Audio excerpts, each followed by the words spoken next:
Shakespeare's Othello, it's so much more than just a story about jealousy. It's really like a psychological crime scene. And you're always left with this huge question, right? How does this celebrated general, this man of honor, end up murdering the woman he loves? Well, in this explainer, we're going to treat this whole tragedy like a puzzle. We're going to piece together exactly how a hero was so carefully twisted into a monster.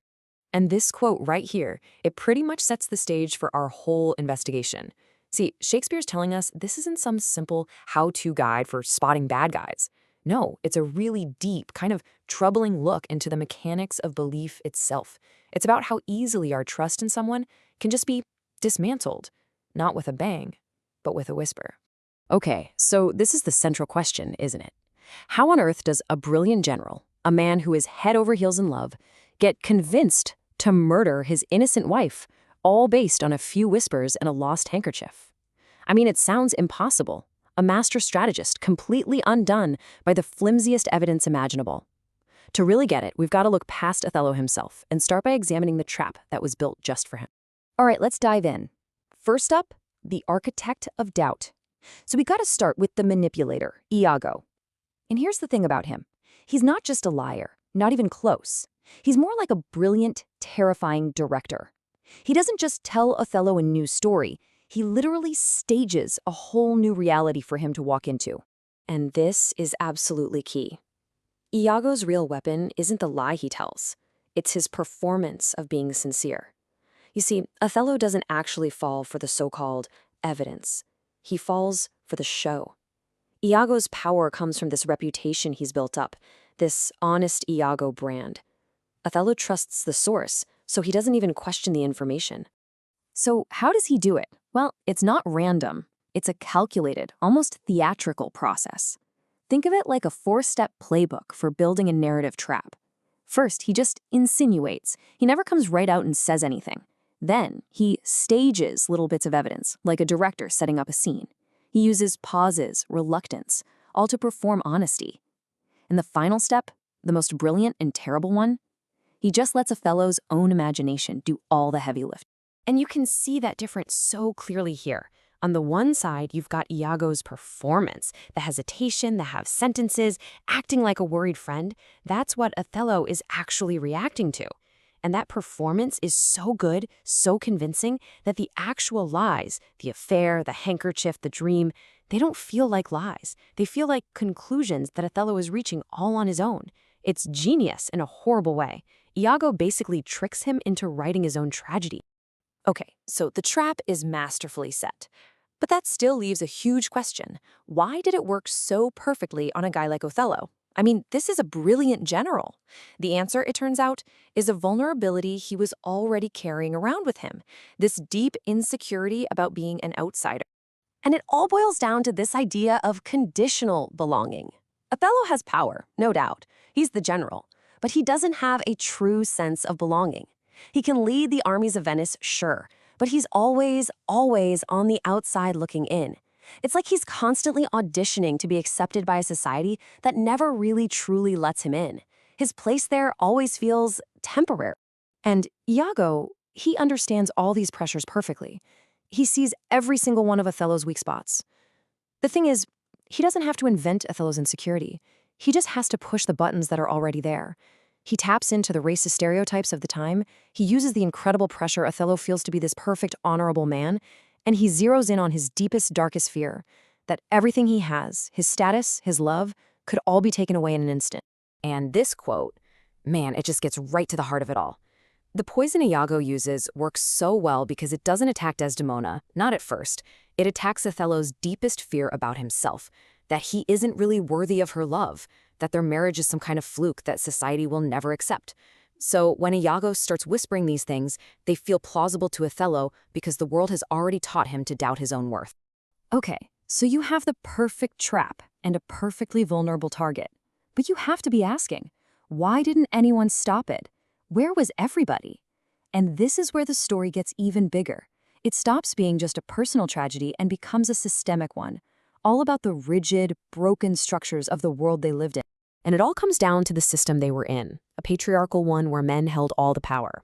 What that meant, in practice, was that a woman's voice just didn't carry the same weight.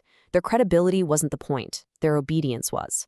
So the two women who knew the truth, Desdemona and her attendant Emilia, they were completely trapped. Their words, the actual truth, simply couldn't stand up against a powerful man's honor or another man's reputation for being honest. Think about it this way. When Desdemona is trying to defend herself, she thinks she's talking to her husband, but she's not. She's speaking in a courtroom she doesn't even know exists, and Othello is the judge. And he's watching her through this script that Iago has handed him. So in this totally rigged trial, the more passionately she pleads her innocence, the more it gets twisted into looking like proof of her guilt. And a huge part of this tragedy comes down to timing. Iago's manipulation isn't just about what he says, it's about when he says it. He controls the flow of information perfectly. You see it here. First, he plants the doubt. Then, he stages the proof with the handkerchief.